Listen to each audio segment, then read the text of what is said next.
11 mois de travail sur le terrain. Je me suis mis comme objectif tout d'abord d'être le représentant francophone de toute la communauté francophone. Ce qui m'a obligé, et j'en ai été ravi, de ne faire aucune différence entre les différents publics de la communauté francophone.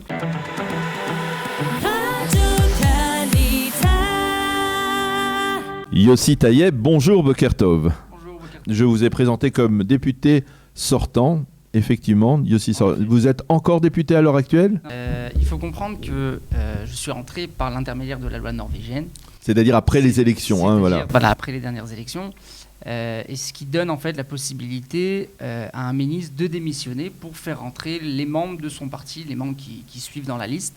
Et donc c'est la raison pour laquelle je suis rentré dans la 24e Knesset après la sortie de la 23e Knesset. Ce qui donne aujourd'hui, donc je quitte mes fonctions en tant que député à la Knesset.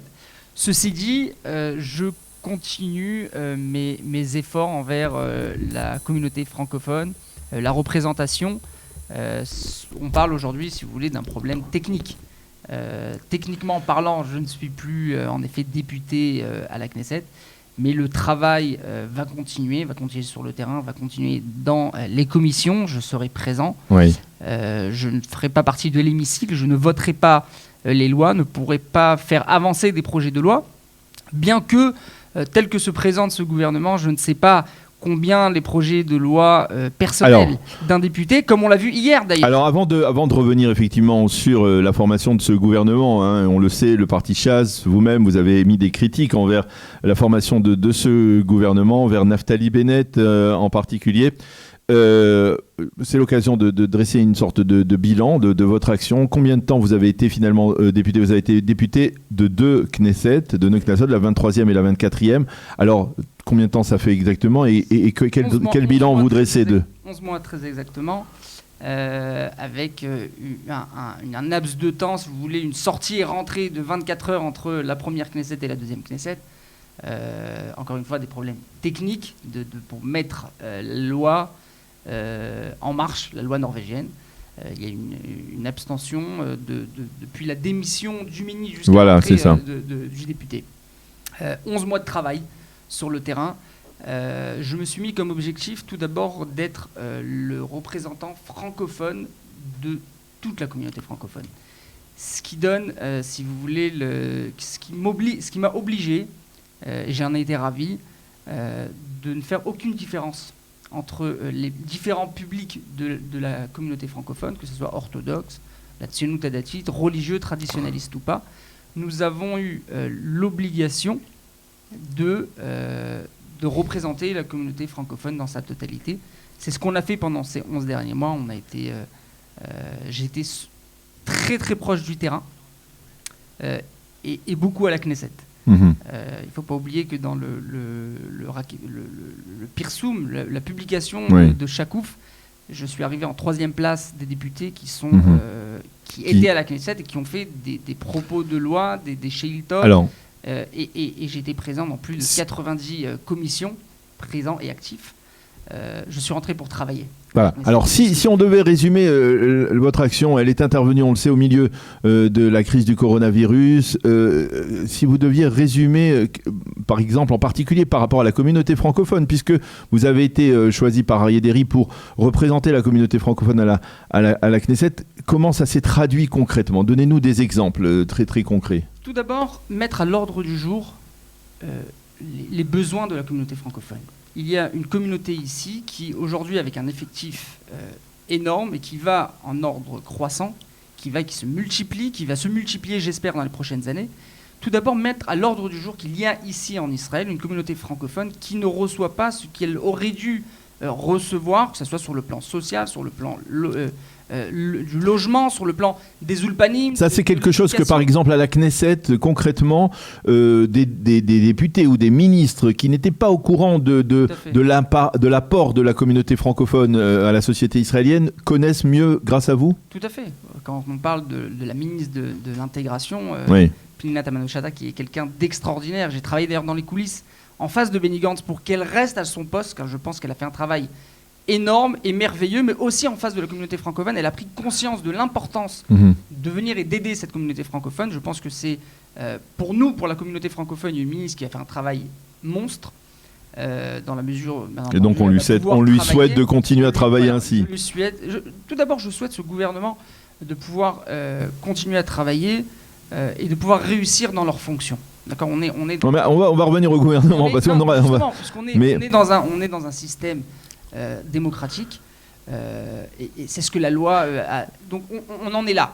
Maintenant, pour ce qui est de votre action, encore un mot sur cette action, c'est dire, on vous a vu vraiment beaucoup à l'œuvre au moment où il était impossible pour les Juifs de France de venir en Israël, les fameuses autorisations. On en a fait, moi j'en ai même fait l'expérience, c'est-à-dire vous étiez disponible pour essayer de venir en aide à ceux qui voulaient venir en Israël ici, soit dans des cas de joie, soit dans des cas de deuil. Comment ça s'est passé concrètement? Vous avez des données sur la population, le nombre de gens que vous avez aidés? Tout d'abord, hier, on a fait un récapitulatif. On est aujourd'hui à plus de 4257 personnes qui ont reçu l'aide et qu'on a réussi à aider et à faire en sorte qu'ils reçoivent les autorisations de rentrée ou de sortie d'Israël. Je pense que c'est un nombre phénoménal. On a travaillé à des heures qui étaient des heures impossibles. 3-4 heures du matin, mon chef de cabinet, oui, ça je peux en témoigner. Je l'ai dérangé une fois à 1h du matin, il a répondu. Mais voilà, il répond toujours. Ça a été toujours. Je pense qu'il y a un travail de fond. Et on peut lui rendre hommage à cette occasion, puisque la vie. Je lui en remercie. Il n'était pas obligé de le faire. Il faut comprendre que les chefs de cabinet de députés, dans la majorité des cas, en ce qui concerne les députés à la Knesset, viennent à la Knesset 3 fois par semaine. Oui. Maître Avi Amram était 6 jours sur 7 à la Knesset, de 8h du matin jusqu'à, dans le meilleur des cas, 1h, minuit, 8h du soir, c'était peut-être le plus tôt. Vraiment a tout fait et a mis sa famille de côté pour pouvoir aider le public francophone. Donc je le remercie sur ça aussi. Je pense que au sein aussi des commissions, on a réussi à faire des commissions parlementaires. Des commissions parlementaires dans un gouvernement qui était totalement bloqué. On a réussi à faire passer des clauses dans certains domaines du travail, que ce soit par exemple la Harchara des Gananot. Aujourd'hui. Mais concrètement, par exemple, il y a un dossier qui n'était pas jusqu'à ce jour, d'ailleurs, n'apparaissait pas dans les clauses. On a travaillé, on a sué, on a transpiré pour que le public francophone et le mot français puisse apparaître. Il y a un dossier sur lequel on peut dire ça c'est une réalisation de Yossi Taïeb, c'est-à-dire par exemple comme on a beaucoup parlé, on connaît ce dossier beaucoup ici à Kalita, des équivalences pour les infirmières, les professions paramédicales. Est-ce qu'il y a quelque chose qui a changé à ce niveau-là? On a fait énormément de déposes de lois, dont la loi des podologues, par exemple, qui a été déposée, qui malheureusement n'a pas pu voir le jour à cause du gouvernement, du changement, des élections, etc. Malheureusement, on est rentré, si vous voulez, dans une période très mouvementée du gouvernement israélien. On n'a pas réussi, si vous voulez, à amener en œuvre des dépôts de lois qui seront peut-être dans les prochaines décennies pour le public francophone. Une chose est claire. Vous avez posé les premiers jalons de ce... Tout à fait. On a déposé, les dépôts de loi sont là-bas, et j'espère que le prochain député francophone pourra rebondir et prendre ces dépôts de loi. Alors là, ça nous amène, puisque vous me lancez sur ce sujet, c'est-à-dire le prochain député francophone, on l'a appris hier, tout de suite après qu'il se soit exprimé ici sur nos ondes à Kalita, c'est probablement Yom Tov Kalfon qui devrait rentrer justement, c'est-à-dire grâce à cette fameuse loi norvégienne, après la démission probablement d'Ayelet Shaked. Est-ce que, c'est-à-dire... D'abord, qu'est-ce que vous pouvez souhaiter, vous, à Yom Tov Kalfon aujourd'hui? Tout d'abord, je souhaite de réussir. Je pense que tout député, et bien entendu député qui vient représenter le public francophone en Israël, on n'a pas le privilège de pouvoir choisir, de pouvoir se bagarrer. Et on est aujourd'hui, je suis heureux qu'il va pouvoir avoir une suite à ce qu'on a commencé à faire. Tout d'abord, donc sur le plan personnel, je le souhaite de réussir, et je souhaite aussi pour la communauté francophone qu'il puisse réussir et faire de vrais changements. Maintenant, après, sur le plan idéologique... Alors, sur le plan idéologique, voilà, alors justement, alors on va en parler parce que ces dernières semaines ont été extrêmement tendues. Les semaines qui ont précédé la formation de ce gouvernement du changement ont été extrêmement tendues. On a vu du côté des députés des partis orthodoxes des déclarations extrêmement virulentes. Les déclarations d'Aryeh Deri ont été très, très, très, très dures envers Naftali Bennett. Il lui a même suggéré de retirer sa kippa. C'est dans des propos très durs. Pourquoi tellement de colère ? Pourquoi tellement de violence dans ces propos ? D'accord. Tout d'abord, il faut mettre les points sur les i, que les choses soient claires. Aryeh Deri n'a pas demandé à Naftali Bennett d'enlever la kippa, c'était Yaakov Litzman. Ah, Litzman, oui. L'a appelé Racham Lerusha, c'était Gafni. Je pense que d'ailleurs Aryeh Deri est la personne la plus posée dans ses propos, et je vous invite à aller les revoir. Mais on a eu vraiment un sentiment de colère et de violence. Bien qu'on a eu une colère, et si vous voulez, on a ressenti qu'il y avait aujourd'hui en Israël, pour la première fois depuis la création de l'État d'Israël, 73 ans d'existence de l'État d'Israël, jamais des accords de coalition comme les accords qui ont été déposés de cette 36e de ce 36e gouvernement n'a apparu, ils n'ont jamais été signés, des accords qui viennent, si vous voulez, amener malheureusement à effacer l'identité juive du pays. Alors, quand vous dites ça, Yossi, on est là, on se connaît, vous ne pensez pas vraiment sérieusement ce que vous dites, c'est-à-dire que comment peut-on imaginer, même on va dire, même si personne n'avait pris garde, on va dire même du côté de Naftali Bennett, etc., que une quelconque initiative puisse effacer le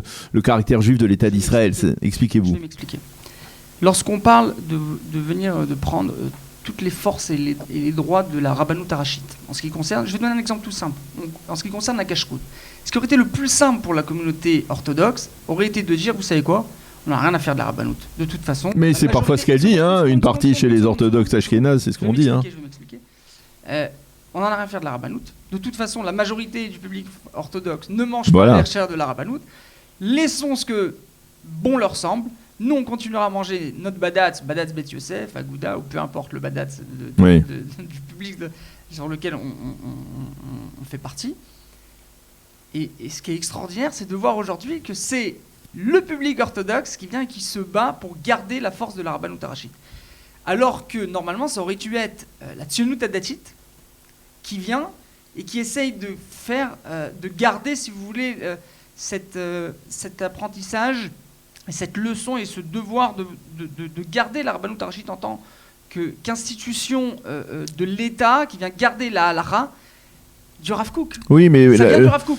Donc, de venir aujourd'hui... Oui, mais elle vient du Rav Kook, mais aujourd'hui, depuis le Rav Kook, il y a beaucoup d'eau qui ont coulé sous les ponts de la Rabbanout Harashit, et on ne peut pas véritablement dire que la Rabbanout Harashit, aujourd'hui, elle s'inscrit dans un projet véritablement sioniste. Quand on entend parler certains des rabbins ou certains des grands rabbins, on n'a pas l'impression que ce sont les descendants du Rav Kook. Alors je vais m'expliquer. J'en parlais d'ailleurs au ministre Matan Kahana. Je lui ai dit, tu veux faire un vrai changement dans la Rabbanout Harashit, donne la force à la Rabbanout Harashit. Et maintenant, tu es dans la coalition. Dans 2 ans, il y a les élections pour le grand rabbin d'Israël. Tu as tout entre tes mains pour nommer un rabbin de la Tzionut Hadatit. Oui. Le rabbin Mordechai Eliyahu, mon rav, qui était une sommité, faisait partie, entre guillemets, de la Tzionut Hadatit, a fait un travail monstre. Son fils, le rav Shmuel Eliyahu à Tzfat, a rendu la cacheroute de la ville de Tzfat une cacheroute extraordinaire, qui d'ailleurs, le public orthodoxe va aujourd'hui et le mange. C'est-à-dire qu'on a un vrai travail de fond à faire. Je pense que le travail de fond qu'avait à faire le parti de Naftali Bennett aurait été au contraire, venez renforcer les institutions de la halakha qui font partie de l'État, et non pas d'essayer d'extraire et d'enlever ça pour donner ça à d'autres institutions qui ne font pas partie de l'État, comme Tzohar ou d'autres partis qui par la suite pourrait devenir grave. On pourrait arriver par la suite à un stade que peut-être dans des décennies, des institutions réformistes pourraient prendre part aux conversions, à la cacheroute, au mariage, etc.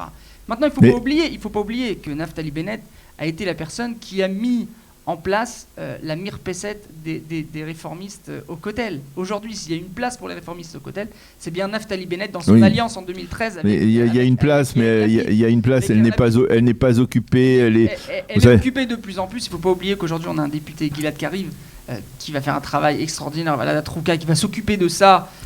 Non, mais alors, si vraiment c'était si important pour les partis orthodoxes, et je mets Chasse et le judaïsme de la Torah en même temps, ensemble, ils représentent mathématiquement 15 députés, 16 députés très exactement.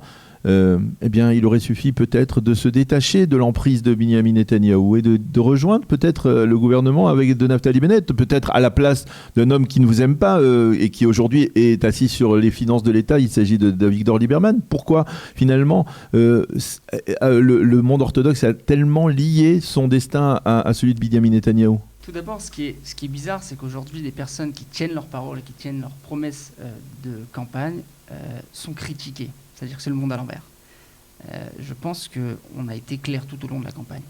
On a dit que nous serons avec Benyamin Netanyahou, que nous soutenons Benyamin Netanyahou. C'est ce qu'on a fait tout au long de ces dernières campagnes, de ces dernières années, et on a tenu nos promesses de campagne. Ça, c'est tout d'abord. Deuxièmement, je pense que Chasse ne peut pas et n'aurait pas pu s'allier avec Meretz, avec des députés qui demandent à des mariages des lahatab, des homosexuels, transgresser le Shabbat, la cacheroute, des réformes sur les conversions. C'est une chose on ne peut pas accepter. Maintenant, comme je le disais au départ, il était le plus simple. Il y a un narratif qui a été, si vous voulez, publié toutes ces années. C'est que le public orthodoxe, on peut l'acheter très vite. C'est-à-dire qu'il suffit de lui donner des budgets et puis voilà, à faire classer. Non, le public orthodoxe aujourd'hui a voulu prouver qu'il a des valeurs, qu'il a une identité, qu'il veut garder l'identité juive de ce pays à tout prix, même au prix de perdre, si vous voulez, sur le plan de son supermarché, de ses institutions. Aujourd'hui, les institutions orthodoxes vont vont recevoir un coup. C'est un fait, c'était une évidence. Nous avons été prêts, nous avons reçu la consigne de nos rabbins, de nos commissions rabbiniques des partis, de payer le prix fort sur nos macolotes, sur nos institutions, pour pouvoir garder l'identité juive du pays. Et je pense que c'est une chose extraordinaire. C'est-à-dire que de voir aujourd'hui, si vous voulez, je ne parle pas de Chasse, puisque Chasse a toujours été très pro de l'État israélien, c'est-à-dire qu'il y a toujours eu l'État d'Israël et la terre d'Israël. Je parle pour les partis orthodoxes ashkénazes qui, dans la majorité des cas, ont toujours été Eret Israël.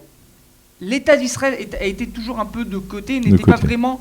on avait bien vu ce qui était passé avec le Rav Shalom Eliashiv lorsqu'il est devenu grand Dayan. Il a été expulsé du public orthodoxe. Ça a pris des années pour pouvoir, et par la suite, est devenu la sommité de ce public.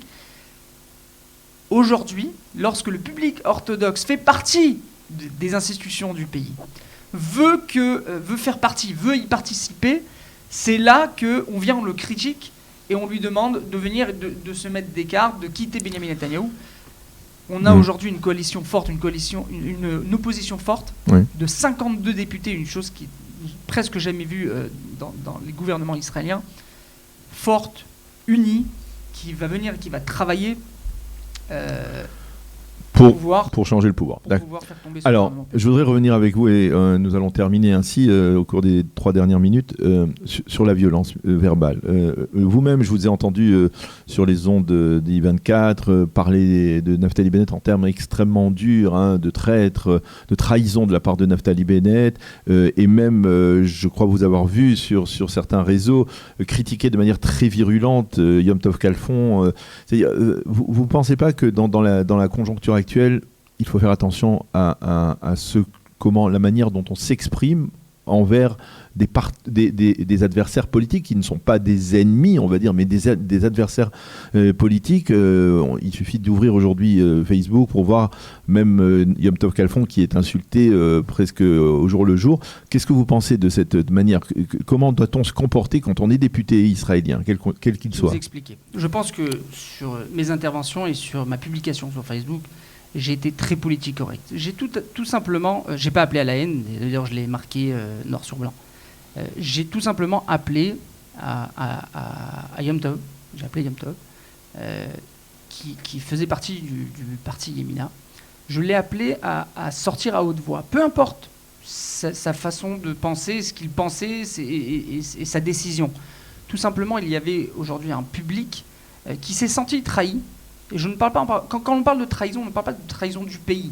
On parle de trahison d'un électorat. Oui, mais ceux qui se sont trahis, ce sont les électeurs de Yamina. C'est pas vous en particulier. Bien entendu. Mais lorsque l'on parle, vous savez que lorsqu'on parle de progression intellectuelle, c'est ce que j'entendais hier Yom Tov sur ce plateau, parler qu'il a passé un processus avec le parti Yamina de progression intellectuelle. Je pense que tout d'abord, il faut parler de droiture intellectuelle. On ne peut pas aujourd'hui lancer des propagandes, promettre des choses et après dire « Ah bah excusez-moi, on a eu un problème technique, on ne peut pas le soutenir ». Mais ça ne veut pas dire que... Tout d'abord, il faut avoir une droiture intellectuelle pour pouvoir par la suite peut-être avoir aussi une progression intellectuelle. Mais vous savez bien, la vie politique, c'est la règle, c'est l'art du possible. Ce n'est pas exactement toujours ce que l'on veut absolument faire. Justement, mais l'art du possible était qu'il y avait une possibilité de monter un gouvernement de droite. Et les choses sont claires, les faits sont là. Je vous parle de quelqu'un qui a fait partie de la Knesset. Dans les coulisses, on a parlé avec le parti de Guidon Sar. Je peux vous dire qu'il y avait la possibilité de monter un gouvernement de droite. La chose a été stoppée par Naftali Bennett, qui n'a pas voulu. Cette alliance avait été prévue, contrairement à ce qu'on peut essayer de dire et de faire croire. Je voudrais peut-être, je ne sais pas, est-ce que je voudrais vraiment vous poser la question, il nous reste 1 minute.